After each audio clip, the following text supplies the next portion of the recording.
तो 5 राज्यों के चुनाव नतीजे अब आ चुके हैं। शुरुआत से हमने आपको रुझानों में जैसे जैसे वो नतीजों में तब्दील हो रहे थे, सबसे पहले सबसे सटीक विश्लेषण के साथ जी बिजनेस आपके साथ बना रहा। और अब जैसे जैसे रुझान बहुत तेजी से नतीजों में तब्दील हो रहे हैं, स्थिति साफ हो चुकी है।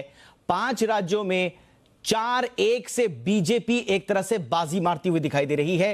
यूपी, पंजाब, उत्तराखंड, मणिपुर और गोवा की ये विधानसभा चुनावों में बीजेपी पंजाब को छोड़कर सभी 4 राज्यों में सरकार बनाती हुई दिख रही है। 5 राज्यों के चुनावी नतीजों का इंतजार अब खत्म हुआ। किसी के चेहरे मुरझा रहे हैं तो किसी के चेहरे पर खुशियों का कमल खिला हुआ है। कईयों के होश उड़े हुए हैं। सत्ता के सेमीफाइनल में किसकी वापसी हुई, किसको वनवास झेलना पड़ा, यह तस्वीर अब लगभग साफ हो गई है। आइए शुरू करते हैं हमारी खास पेशकश, ये पूरी सीरीज जो हम आज शाम आपके लिए खास तौर पर लेकर आए हैं। अब की बारी फिर बीजेपी भारी।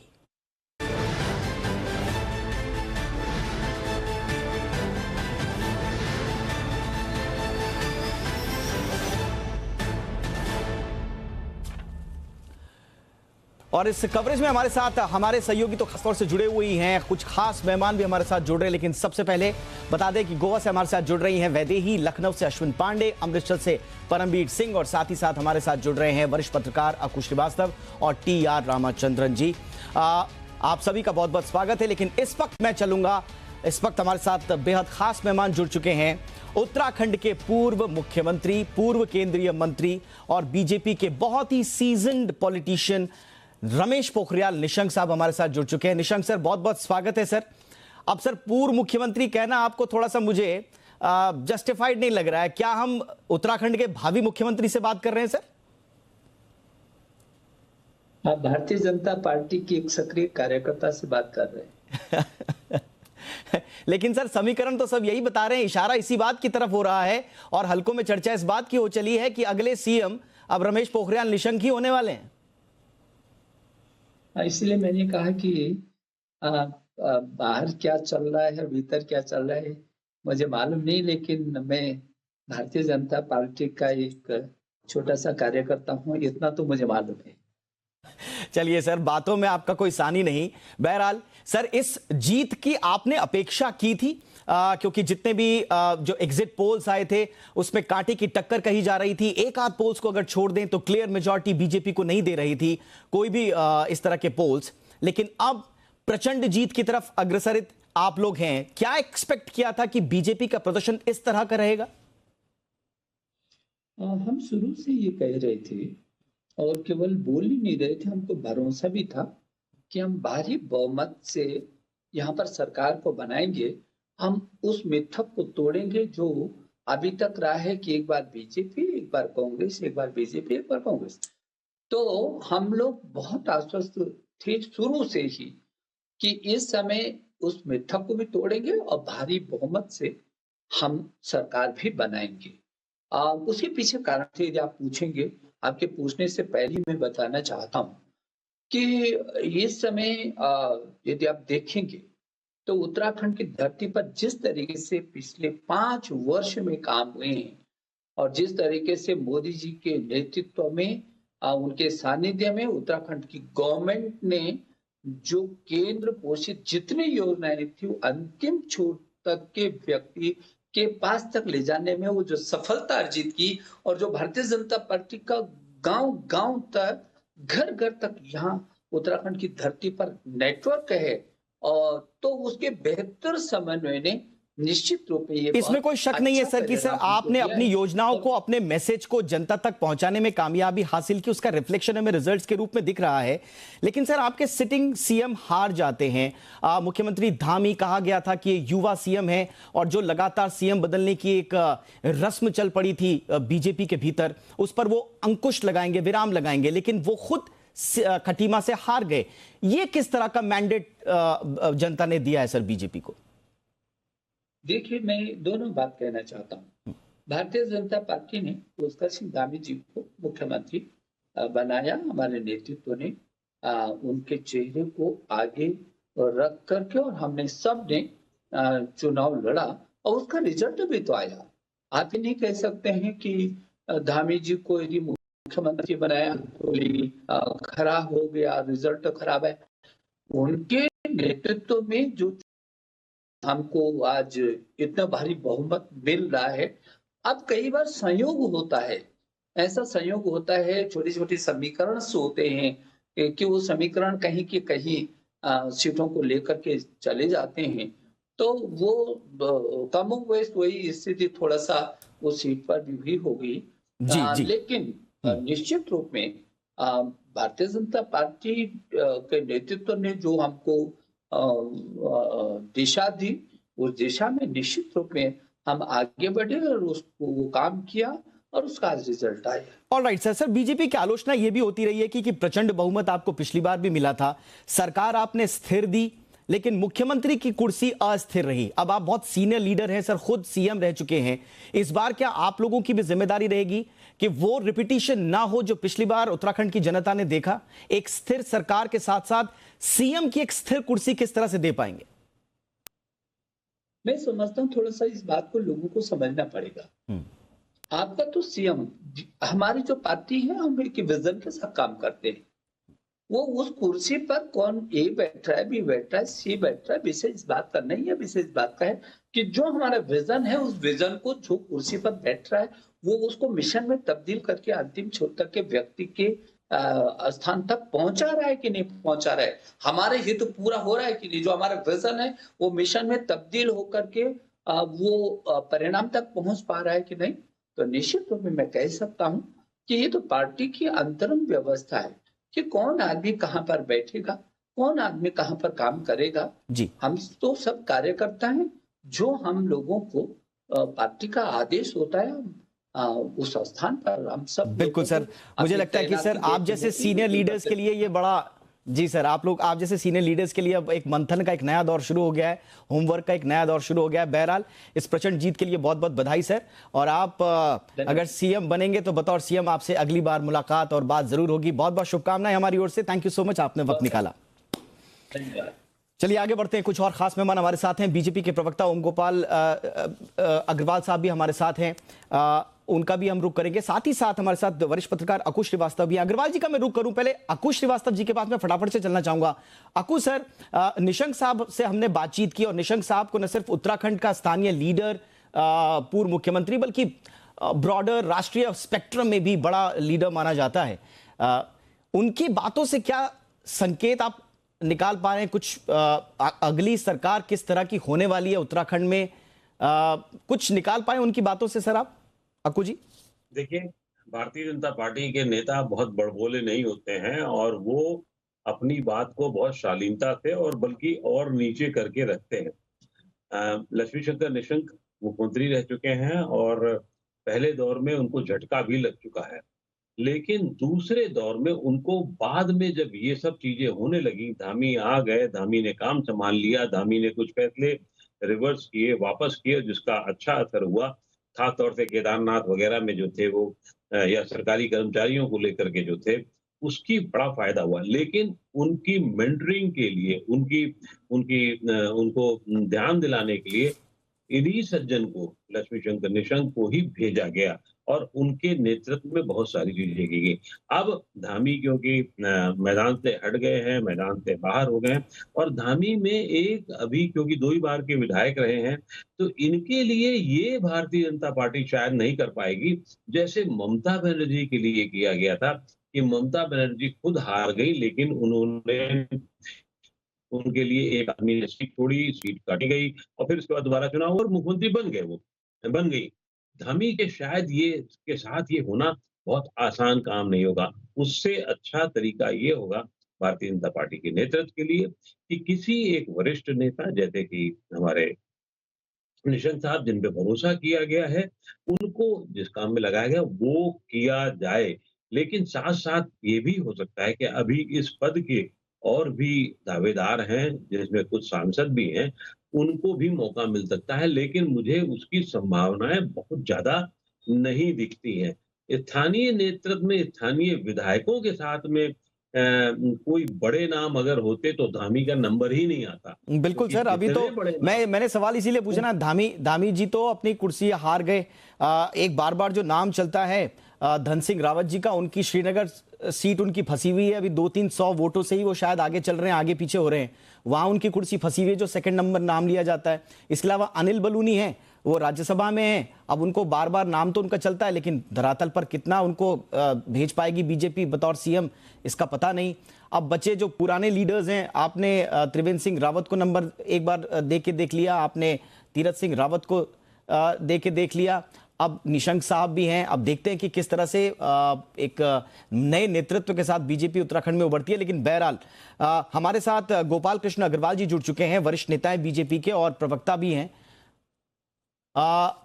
उनका हम रुख करेंगे, उनका बिल्कुल उनका रुख करेंगे। लेकिन फिलहाल हमारे साथ हमारे कुछ सहयोगी भी हैं, जरा फटाफट से ग्राउंड रियलिटी और ग्राउंड में क्या कुछ चल रहा है, इस जीत के बाद अलग अलग हलकों में क्या कुछ हो रहा है, जरा फटाफट से चलते हैं। गोवा से हमारे साथ फिलहाल वैदेही जुड़ रही हैं। वैदेही, गोवा में क्या चल रहा है?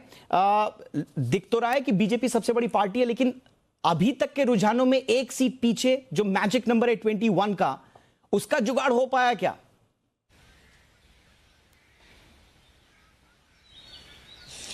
जी बिल्कुल, देखें तो काफी बड़ी जीत जो है वो बीजेपी को यहाँ गोवा में हासिल हुई है, क्योंकि लास्ट चुनाव में अगर हमने देखा तो कांग्रेस ने जो है वो काफी जीत हासिल की थी, लेकिन सत्ता बीजेपी ने स्थापित की थी, क्योंकि उनके साथ यहाँ के स्थानीय जो राजनीतिक दल है वो बीजेपी के साथ गए थे, इंडिपेंडेंट जो है वो बीजेपी के साथ गए थे और 2017 में उनकी सत्ता बनी थी। लेकिन अभी अगर हम देखें तो काफी एक उम्मीदवार से सिर्फ मैजिक फिगर के लिए बीजेपी चुन रही है। लेकिन यहाँ पर महाराष्ट्र गोमांतक पक्ष जो यहाँ का स्थानिक पक्ष है, उनके साथ कल बीजेपी के नेताओं ने बैठक की है और उस बैठक से एमजीपी जो है वो भी अभी बीजेपी के साथ जा सकती है, ऐसा संदेश कल ही देवेंद्र फडणवीस इन्होंने दिया था। देवेंद्र फडणवीस जो कि महाराष्ट्र के एक्स सीएम है और यहाँ गोवा के प्रभारी है, लेकिन यहाँ बीजेपी की स्ट्रेटजी जो है वो उनके अंडर तय हो गई है, क्योंकि 2017 में जब मनोहर अच्छा वैदेही, पी चिदम्बरम, हमने सुना था कि कांग्रेस के विधायकों की घेरेबंदी के लिए, उनको बाहर नहीं जाने देने से रोकने के लिए डेरा डाले हुए थे, उनका पता चला? चिदम्बरम साहब कहां हैं?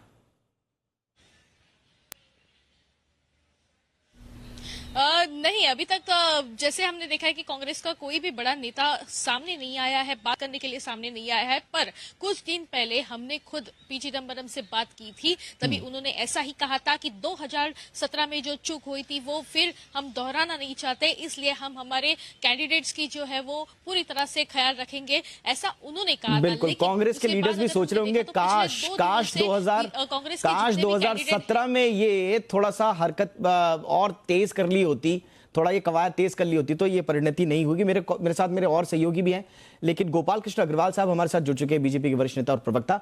गोपाल जी, मैं थोड़ा यूपी पे आपके पास आना चाहूंगा। सर, अब यूपी का ये जो बहुमत है, अब एक नई जिम्मेदारी जरूर दे रहा है वहां पर, अब किस तरह की प्राथमिकताएं होंगी? क्योंकि कहा यह जा रहा है कि 2017 की तरह ही इस बार जाति से, धर्म से ऊपर उठकर अब वोट हुआ है योजनाओं पर, नीतियों पर, तो इस बार जिम्मेदारी बड़ी हो गई। सर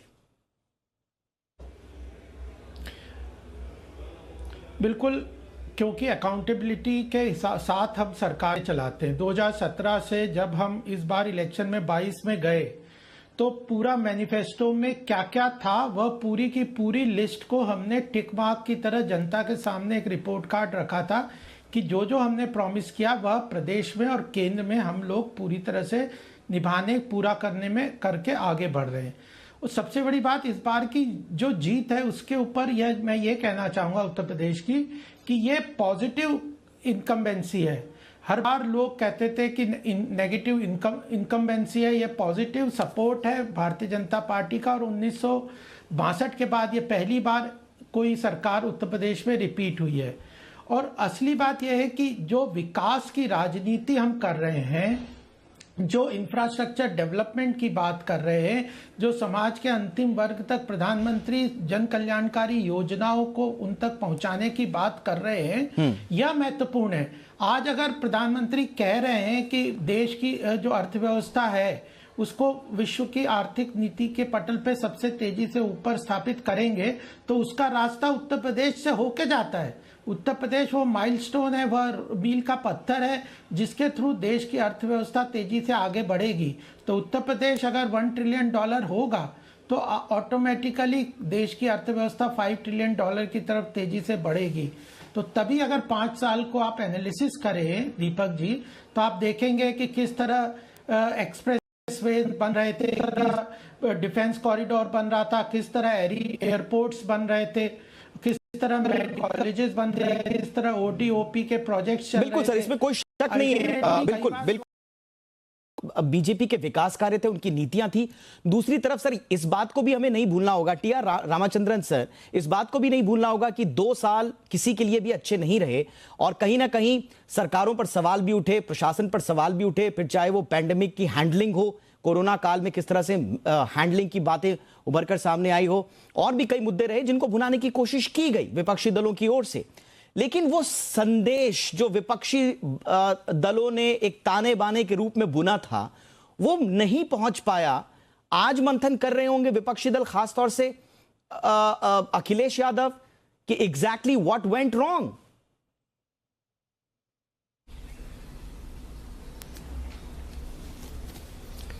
नहीं, देखिए, मेरे ख्याल में बीजेपी ने जिस तरीके से एक स्ट्रैटेजी बना के आगे बढ़े हैं, यूपी एक बहुत ही महत्व रखता है पूरे पॉलिटिकल एंटिटी को इस देश में। इस देश का सबसे बड़ा राज्य है, सबसे ज़्यादा सीटें हैं असेंबली के, और यूपी अगर आपके पास रहे तो उसका एक महत्व अलग है और उससे आपको काफ़ी एडवांटेजेस भी होते हैं जहाँ तक गणित अरिथमेटिक का सवाल है। दूसरी बात यह है कि देखिए, हिंदी हार्टलैंड में जो एक राज्य सबसे ज़्यादा महत्व रखता है वो है यूपी, और अगर आप यूपी नहीं जीत पाएँ तो वो आपके लिए एक माइनस मार्क शुरू से ही हो जाता है, और उससे आपकी जो पहुंच और पकड़ राजनीति में होती है, अगर आप यूपी में सत्ता में नहीं हैं तो उसका एक बहुत बड़ा नेगेटिवनेस आपके ऊपर एक छाया बन के रह जाती है। तो आखिरकार मेरे ख्याल में अगर 50 साल बाद ये रेपुटेशन हुआ है यूपी में कि एक पार्टी जो 5 साल रही है वो अपने आप को फिर से जीत के रिपीट कर रही है, बीजेपी के लिए ये मेरे ख्याल में अपने आप में बहुत सिग्निफिकेंस का मामला है, और बीजेपी इसको किसी ना किसी तरह और मजबूत करके आगे ले जाना चाहिए। बिल्कुल सर, हमारे साथ इस वक्त बीजेपी लीडर शाइना एनसी जुड़ चुकी हैं, हम उनका रुख करेंगे। शाइना, गुड इवनिंग, बहुत बहुत स्वागत है। एक पॉलिटिकल स्पेक्ट्रम में कहा जा रहा है कि आप लोगों के लिए खासतौर से चैलेंज के रूप में, मैं पंजाब की बात करूंगा, एक नया पॉलिटिकल आइलैंड उभर कर सामने आ रहा है जिसको पूरी तरह से ग्रिप में रखा हुआ है अब आम आदमी पार्टी ने, नया गढ़ नया किला। क्या आपको लगता है कि बीजेपी के लिए एक नई चुनौती के रूप में अब मेजर, बिल्कुल स्पष्ट सामने दिख रही एक बड़ी पॉलिटिकल पार्टी के रूप में आम आदमी पार्टी उभर रही है? मैम देखिए, मैं 2-3 चीज कहना चाहती हूँ। देश बहुत बड़ा है, कोई प्रदेश में हम जीते, कोई प्रदेश में हम हारे।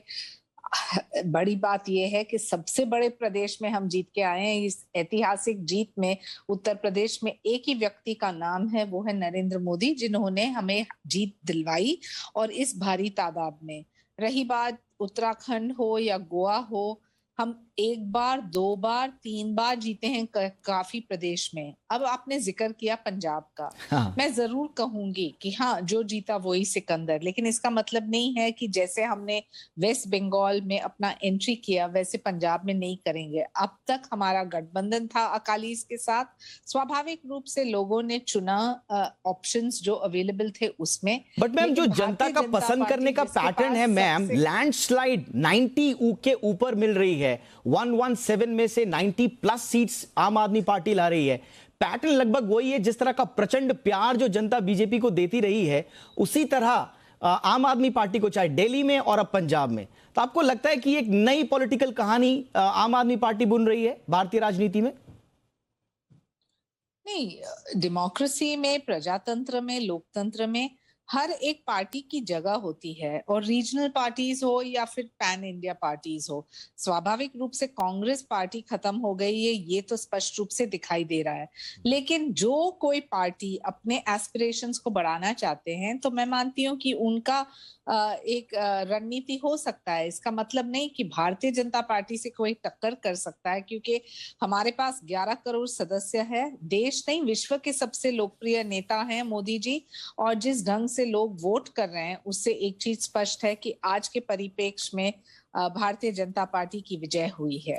स्वाभाविक रूप से मैम, आज का दिन बीजेपी का दिन है। बहुत बहुत बधाई आप सभी को, और बहुत बहुत शुक्रिया आपने हमारे लिए वक्त निकाला। Thank you so much.